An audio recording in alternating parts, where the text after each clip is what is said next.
Thanks for watching! If you like this video, be sure to read The Tale of the Order of the Blue Maiden. It's a high-flying adventure. Available now on Amazon, iTunes, Barnes & Nobles, and Kobo. Or go to thetale.quest.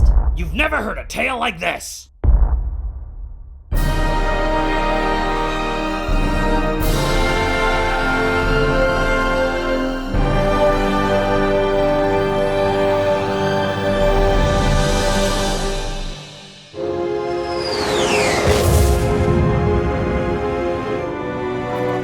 How do I do this? Let's see. Maybe if I cross this wire here with that one. Oh, no, that's not right. Professor Who You? Who me? Who you? Sorry, I thought you were Professor Who You. I could really use his help right about now. No, I'm just the pilot. RX-420, at your service. Wait, you're not here from the Youngling Expedition to Ilion, are you? They disembarked hours ago. Yeah, well, I'm kind of a slowpoke. You're not even a youngling! Oh, I know. And those little brats kept picking on me the whole time for it, too. Looks like you got something on your back there. What? What do I have? What is it? What is it? What does it say? Count Dookie! Oh, I'm gonna make those little brats pay for this. But I have to finish building my lightsaber first. Oh. Sorry, dude. Hey, I've got a piece that might just help you out. Say, what kind of lightsaber part is that? Oh, it's not a lightsaber.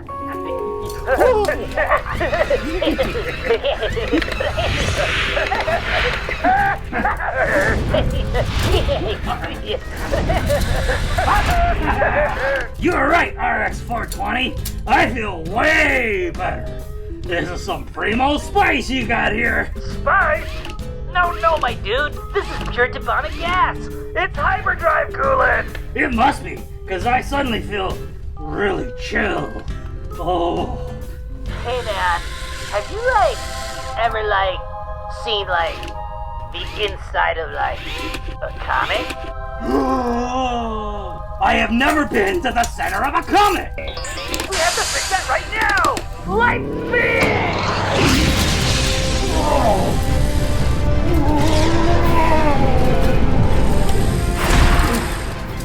Whoa! Is this your first time threading the eye of the needle? Yeah. It's mine too. What? You've never done this before? I'm just kidding. I've done this like 1 billion times. Oh, okay. Hey, you almost got me there. Are you ready? Hold on. Ice comets are always full of cool tunnels to explore. They're just like riding a roller coaster. Ice comet? But that's no ice comet. That's an asteroid. That's made out of solid rock. Asteroid? Brakes! Brakes! Where are the brakes?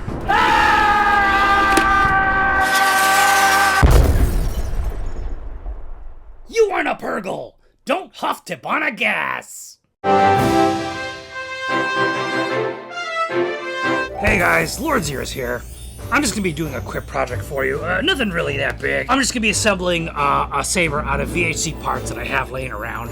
It's a saber that I've been meaning to put together for quite a while now, but I haven't had the parts that I've needed or wanted. I don't know if we talked a lot about VHC parts. To me, they kind of seem like they're part of this ecosystem of inexpensive lightsabers, because they're manufactured in China, as far as I can tell. They're pretty modular, but they're also kind of generic looking a little bit. So I feel like they're kind of a starting place for when you're building lightsabers and what have you. I personally like VHC parts a lot because I feel like they're a very easy way, especially for a beginner, to do something really creative. They kind of captured my imagination, and they really capture the feeling of building your own lightsaber. So I really enjoy messing around with VHC parts. I went down a rabbit hole and I just started ordering a bunch of them. I bought a bunch of these. These are Crimson Dawn lightsaber cores. But this Crimson Dawn core was really great for a few reasons. It had a nicer, bassier sound, and it also had some cool effects. Like, when you plug the charges in, it does something really cool. Let me see if I can show you here. And then when it's done charging, R2-D2 just screams at you until you unplug the core. I mean, that to me, that's just a lot of fun.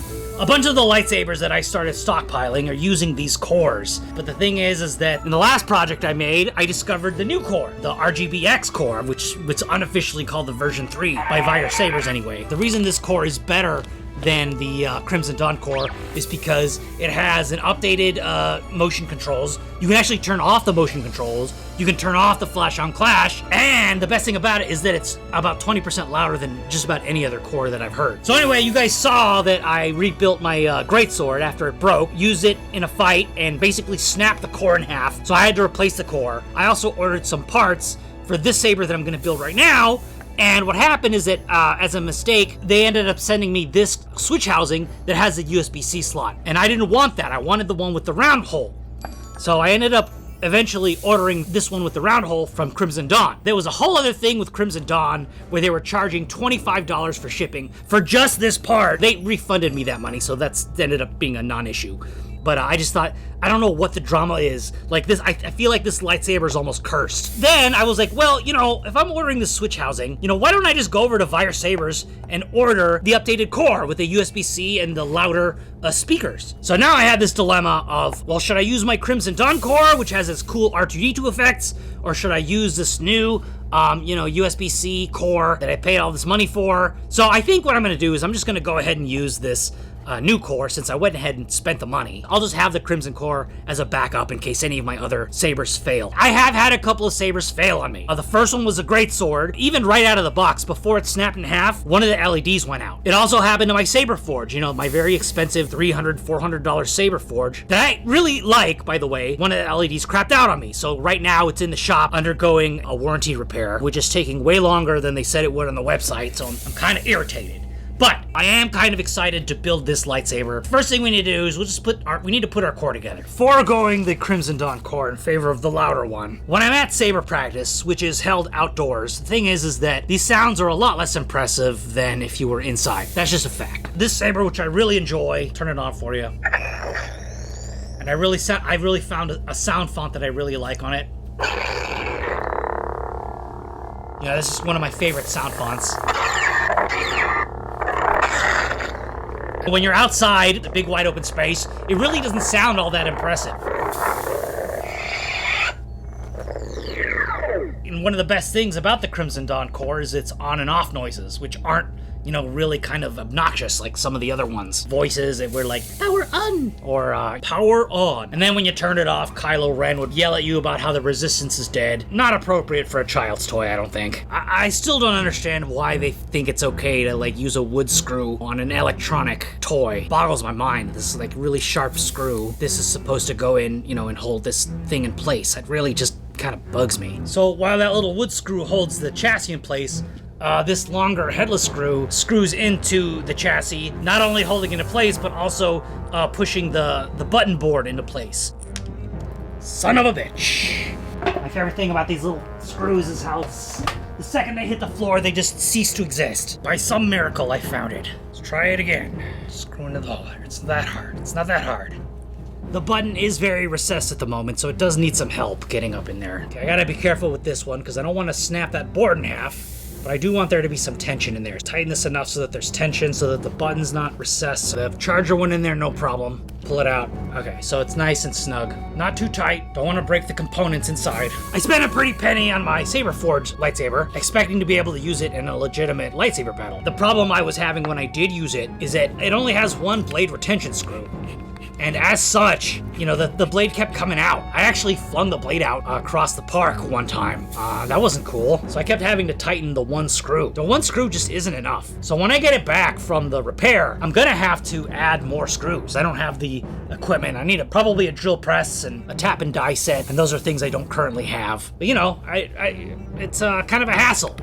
And if you're gonna be making lightsabers, you should be putting enough retention screws that it's gonna hold the blade so that you can, you know, fight with the saber. Because otherwise, what's the point of it? Yes, I understand there are people that just like to kind of look at their little treasures on the shelf, and that's fine. But like I said, I think fighting is where it's at. Fighting's at the heart of it. All right, so this is a part that I haven't really worked with a whole lot.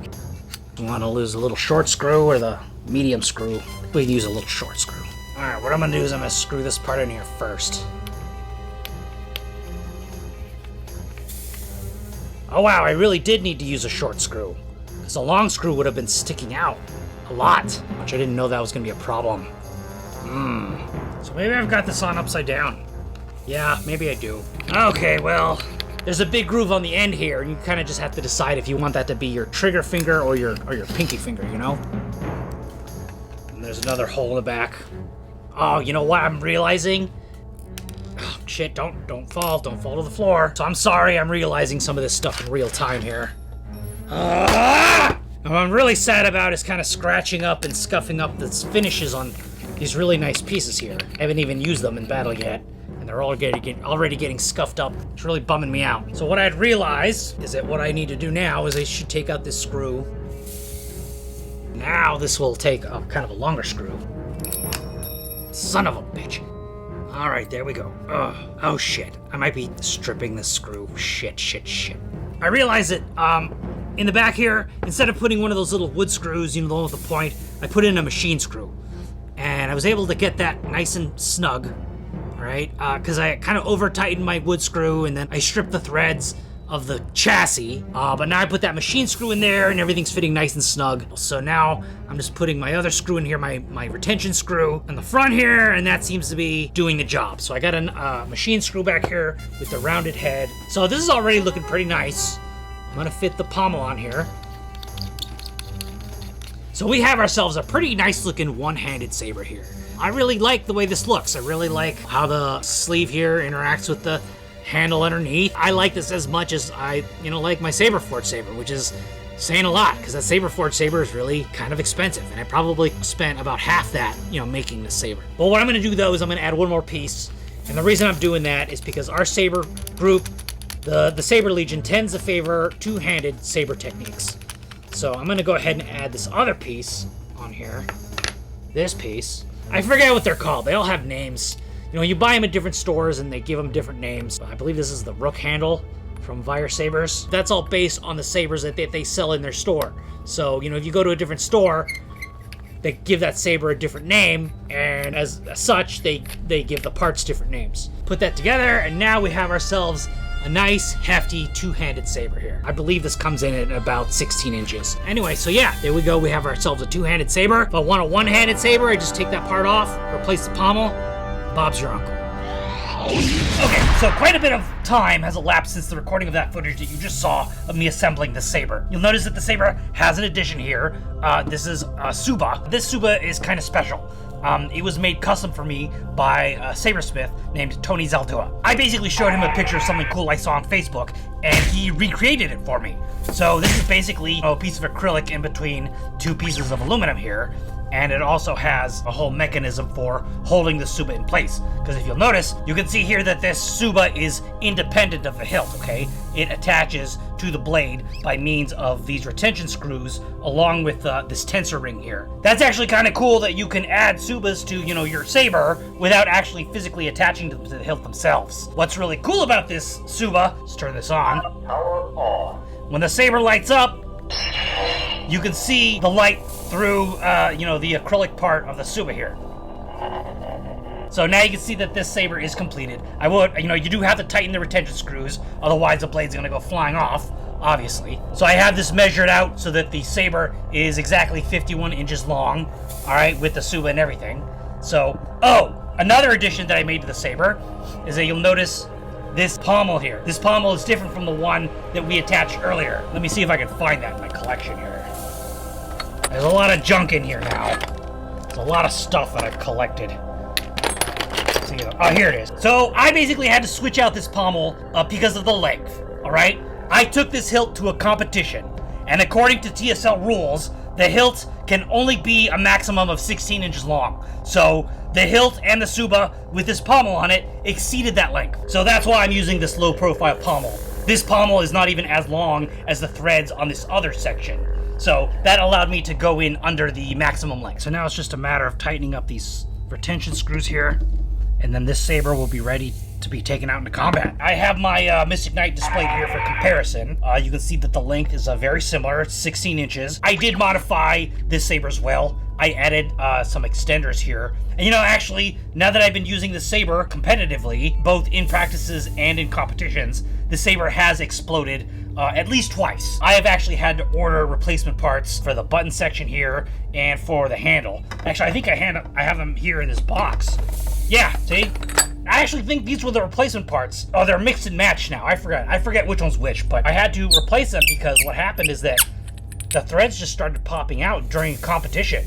And I actually destroyed a core that way. It was actually pretty epic. I did have an episode planned about retrofitting this Mystic Knight, changing the core, adding these extenders, because, I have done a bit of work on this. I had to, place the core at least once because it broke in half. But this saber has not done that, not even once. So this saber has been incredibly reliable. This is really my workhorse saber right here.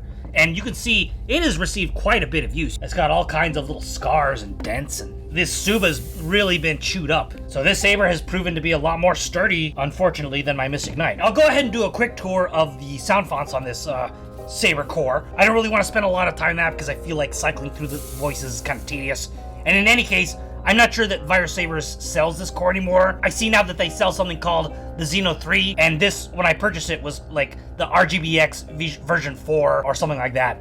I believe it has the Dark Wolf sound card in it, and the Xeno one, I don't really know if it's different. Maybe if you know, you can let me know in the comments. It probably isn't that different, probably has a lot of the same sound fonts on it. In any case, I'll go ahead and show you what they are, so go ahead and take a listen. This first one's called the High Ground. It's basically Obi-Wan's sound font, which is the one that I use by default on here. The Count.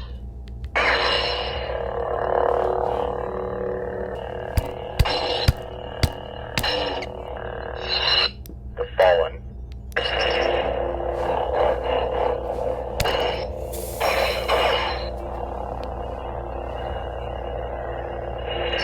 The Dark Lord.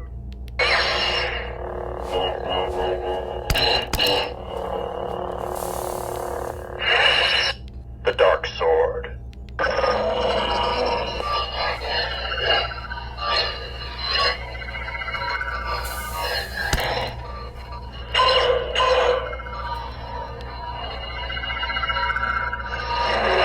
Dark Ages.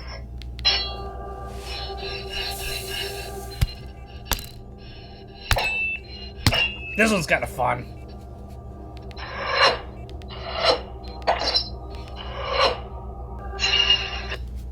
The Second.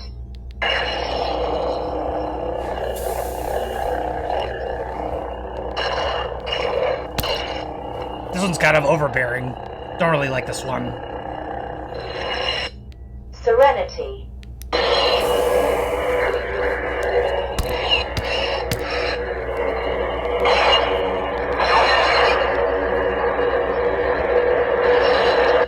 Emperor.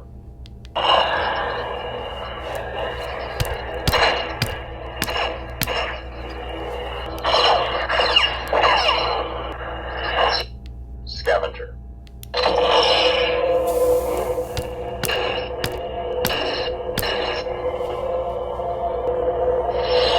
Princess.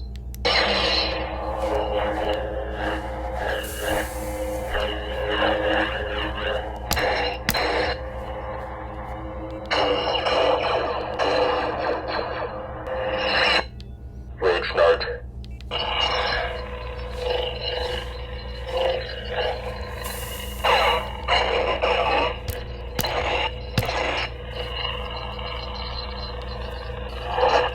The High Ground. Alright, so this is the one I was using in the beginning. So that's Obi-Wan's sound font there. That's kind of the only one I'm really interested in using on this hilt. I feel like that's the only one that kind of matches the aesthetics of this hilt. The other ones are just kind of a little bit either too similar or just kind of too contrived. You'll notice that actually this core does have some very subtle blade effects. I don't know if you can see it, but the blade is actually breathing. It's pulsing very, very slowly. I thought that was actually a pretty good addition to this economy core. I think it has some other effects too. Let me see if I can find them for you. Motion control on. Oh, that's the motion control. I always turn the motion control off because, I'll be in the middle of the fight and the saber will just shut off by itself because, I did a particular movement or whatever. I think that's super annoying, so I always turn this off. So that's 3 clicks on this. Motion control off. Thank you. So let's see. 1, 2, 3, 4. Clash off. Oh, that's the clash. 1, 2, 3, 4. Clash on. So which one is it? 2? Steady. Okay, so yeah, that's steady. That's to keep the blade lit all the time. Unstable. So that's unstable, so that's kind of like... So that's your unstable, you know, electro-pulsing, you know, epilepsy-inducing flashing there. That can be kind of cool, but personally, I find that kind of distracting. Maybe it's good to keep your opponent off guard, I don't know. But, I personally like... Pulse. Pulse is the one for me, because it's nice and subtle, but it still gives the blade a little bit of life, but not so much so that it's really super distracting. This effect is not as sophisticated as one that you'll find on a Saber Forge Saber, or, you know, better yet, a Pixel Saber, because the Pixel Sabers, hands down, have the best animations. But, you know, I feel like this is enough. It gives it a little life, makes it interesting. For me, that's really nice, because I basically kind of exclusively use these baselet sabers. For me, it's a nice touch. I really enjoy it. Alright, well there you go. Those are some of the features on this saber. If you have any questions, let me know in the comments. I just want to hurry up and get to the fight footage, because that's what I feel some of these videos have been missing. I want to show how reliable this saber has been. Alright, anyway, that's enough talk. Let's get to the fight footage. Here's some fights.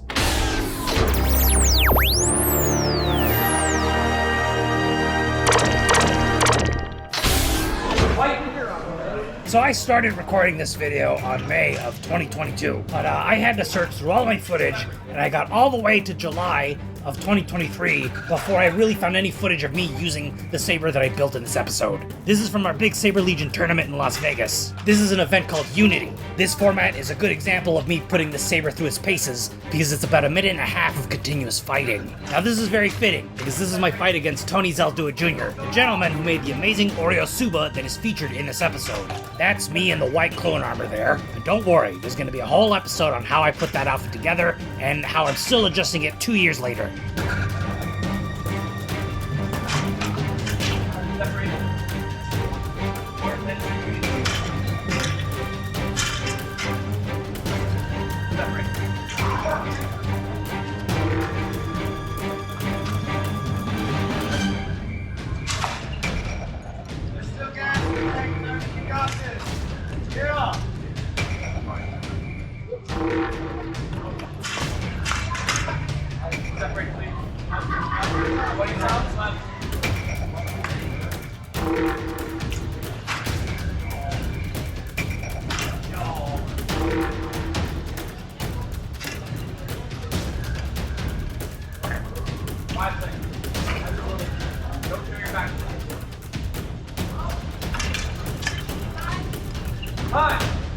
Anyway, I lost in the Unity pool, so I did not advance any further.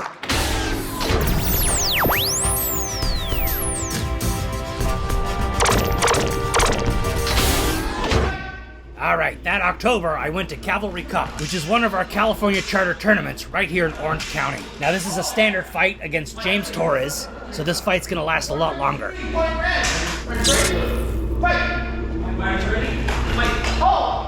Judges! All judges agree, point blue! Ready? Fight! All judges agree, point blue. Hold! Fighters ready. Fight, point blue! Fighters ready? Fight! Hold! Judges! All judges agree, point red!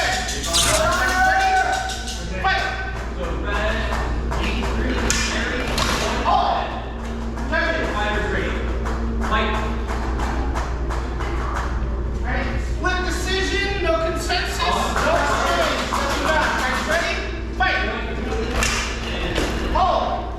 Fighters ready. Fight! 3 judges agree, point blue. Fighters ready? Fight! Hold! Judges. Point red. 2 judges agree, point red. Fight! Fighters ready? Fighters, do not start moving until I call fight, please. Alright? Fight! Roll.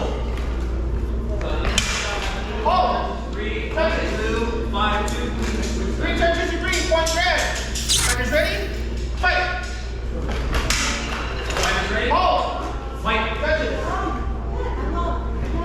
Yeah, I saw that as well. Red came in and attacked the wrist just before blue came in for that over the top. Point red.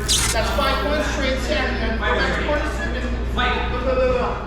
Fight!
Judges.